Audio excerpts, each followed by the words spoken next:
Guys, welcome back sa ating vlog. Magre-review lang tayo nung KSPP Velocity Stocks. Tapos meron tayong fun shoot na gagawin pang Instagram. Gusto lang namin ng grammable na pictures.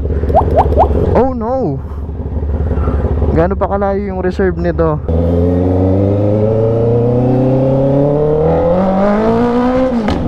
Ang review ni Daddy dun sa KSPP is sa high RPM. Baga, pag tumatakbo ka na ng around 150, ganun. Pagas muna tayo sa R1 kasi dala na natin yung cellphone ni Kuya. Di pala tayo pwedeng humataw ng humataw kasi nga reserve. Usually, di ba, pag ganyang speed, around 50, tapos naka-trisera ako, medyo wala ng power. Parang ngayon nagkaroon ng konti. Mas responsive siya kumbaga. So yan na naman tayo sa nabudol ni Daddy G. Premium, full tank. Kuya, yung nawalan ng cellphone dito, naka day off siya ngayon? Oo. Nandiyan na siya? Nasa loob? Ah, naka stay in. Oo. Lagi ko nakatingin sa vlog niya, marami din. Ayun. Kaya bang ano, 650? Yan. Boss, yung nawala ng cellphone, patawag ko na lang. Nasa loob lang ba siya? Para maabot na lang natin. Hindi ko na iniisip. Tawag ka. Bossing, meron akong dalang cellphone pero hindi ganun kabigatin. Di ba nawalan ka ng cellphone? Meron akong cellphone na dala pero hindi bigating cellphone. Okay lang, gusto mo? So wala akong pera boss, wala pa ako. Oo, okay lang. Thank you boss. Thank you, bossing. Maraming salamat po. Oo nga daw. Nakausap ko dati. Last week yun, di ba? Oo, last week. Nakatambak lang yan, di mo nagagamit. Sayang lang, baka maluma sa bahay. Sige.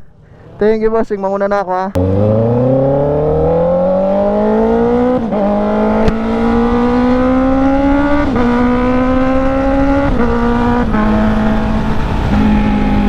O, di ba? Nakatulong pa tayo. Nakatambak lang kasi yung cellphone na yun sa bahay para man lang makatulong tayo kahit papaano, para napakinabangan ng ibang tao. So ito, papasok na tayo ng SCTEX. At bago umulan, fuck! Umulan na! Damn! Fuck! Fuck! Fuck!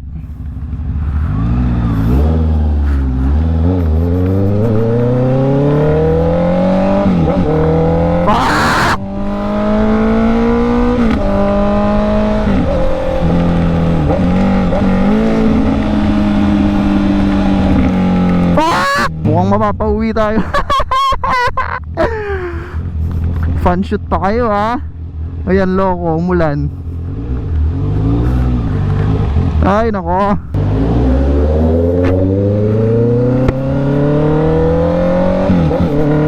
Ayun, sigurin ko muna to.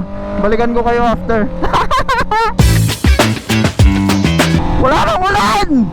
Fuck! Binasala ako ng ulan, Diyos ko. Ayan o.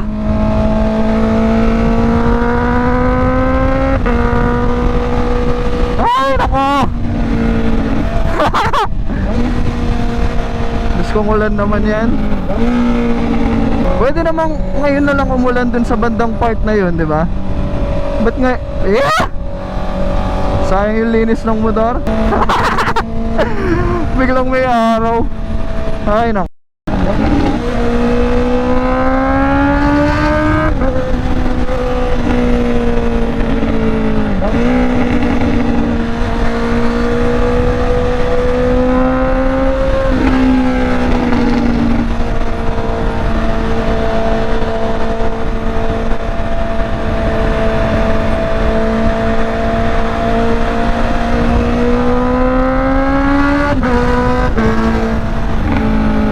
Sakto lang yung init, hindi ganun kasakit sa katawan. Tapos tama-tama din yung traffic, oh. Sarap lang gumanon-ganon sa daan. Hindi tayo makapag-review tuloy ng KSPP.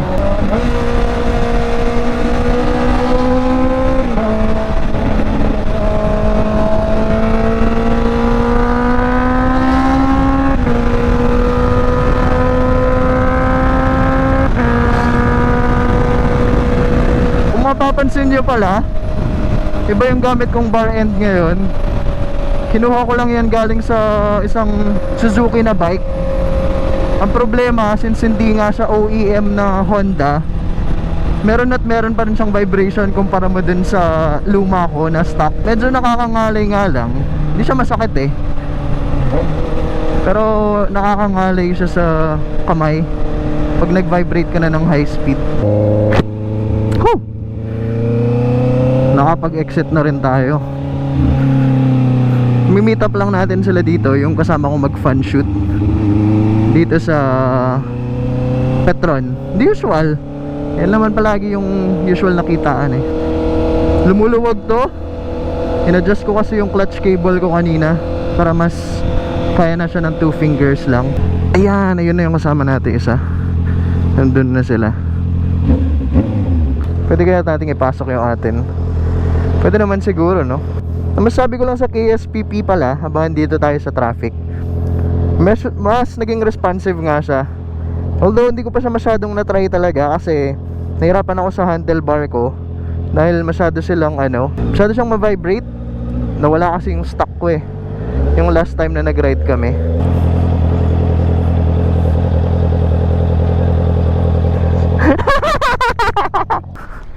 Kamusta?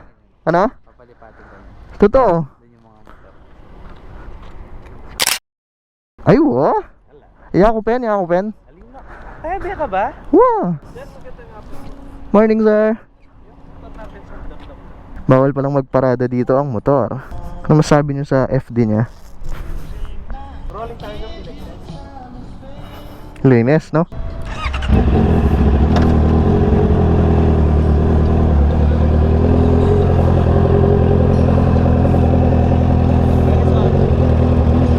No.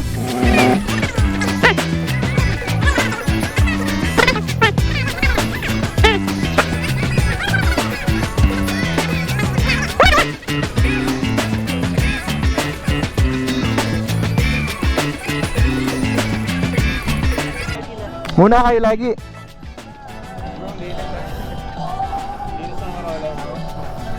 Hindi man.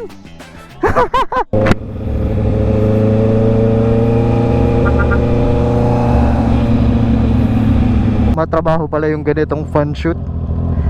Fun shoot nga lang eh, hindi pa bayad eh. Kung bayad pa kaya, 'di ba? Kaibigan kasi yung mga 'yan. Follow nyo pala, Afro Visuals, nasa Facebook. Tropa natin 'yan dito sa Pampanga. Kung kailangan yung magpa-shoot, contact nyo lang siya. Dito sa Pampanga, syempre.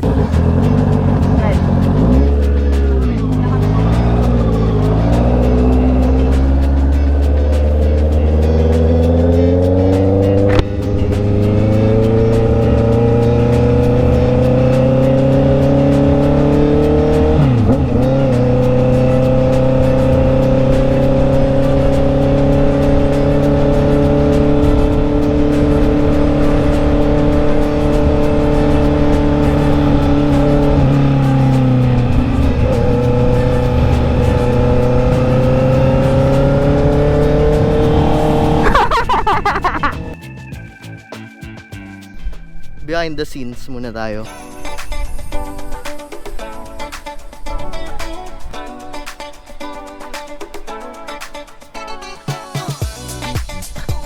Update. Papunta si Chris pero wala pala siyang data.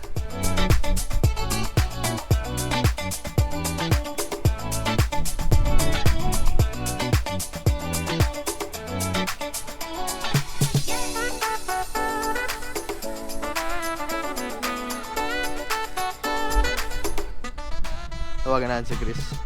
Wala siyang data. Nakurin ka? Hello? Nakurin ka? Petron? Ay, Northwalk? Ali, North Kuela. So kami Pilaxel. Tanan nino ini pala sa ikiyan. Si Kyle. Irini. Si Kyle. Nakasabi mo king sura yung motor mo. Ganda ng motor mo, bro. Yeah. Alam mo kanina nung sa stoplight, Oh. tinitingnan ko yung mga ano eh. Oh. Ano yung sinasabi sa murmuring? Inggit. Inggit. Bro. Mo, babatak yan ano. Binatak mo Binatak nga. Kevin.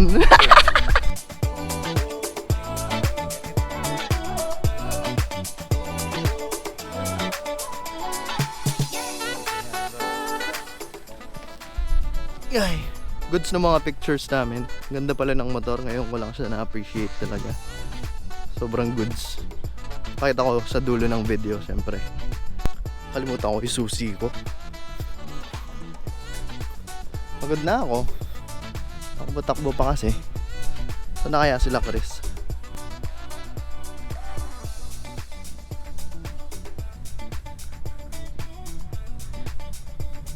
Wala. Hindi natin matawagan. Mukhang magkakaroon tayo ng bagong intro. Hindi pa masyadong natitest yung KSPP dahil dito. Fun shoot lang talaga siya kasi.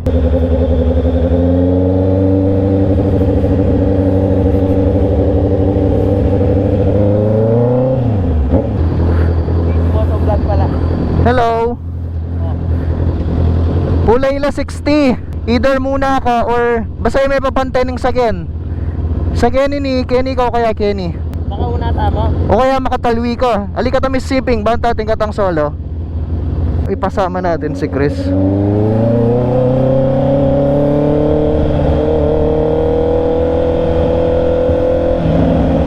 Sama mo yun. Ipasama natin si Chris. Para meron kang freebies. Sumunod lang kasi siya kasi medyo late siya. Preheat tayo ulit. After ng fun shoot, ayan, mag-aano tayo. Syempre, the usual, coffee lang, tas uwi na. Dito ko na lang din tatapusin yung vlog. Yung magiging review ng KSPP is next time na lang ulit. Pag naayos ko na lang na ulit yung bar end ko. Sa ngayon kasi sobrang vibrate niya. Tumatakbo ng 150, 160, medyo ramdam siya. Pag may nakuha na akong Honda na OEM, yun, G. So, dahil sa KSPP to, parang naging 700cc yung motor. So hindi natin masyadong na-review yung velocity stocks kasi una sa lahat, medyo traffic kanina sa expressway. So hindi tayo masyadong nakapiga ng maayos. Pero siguro sa susunod na vlog na lang. Although sabi ko lang siguro is meron siyang difference. Mas naging responsive yung throttle nga naman natin. Then mid to high end torque, nadagdagan siya. Kahit na naka 6 gear ka, 5 gear ka, meron pa rin, hindi naman siya ganun ka lakas, pero meron. Hindi ko naman masabing lumakas talaga siya kasi the end of the day 650cc pa rin naman siya.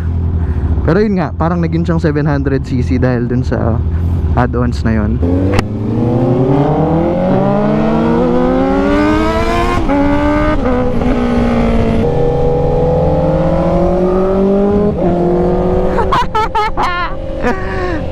Ayun guys, maraming salamat sa panonood. Hanggang sa muli.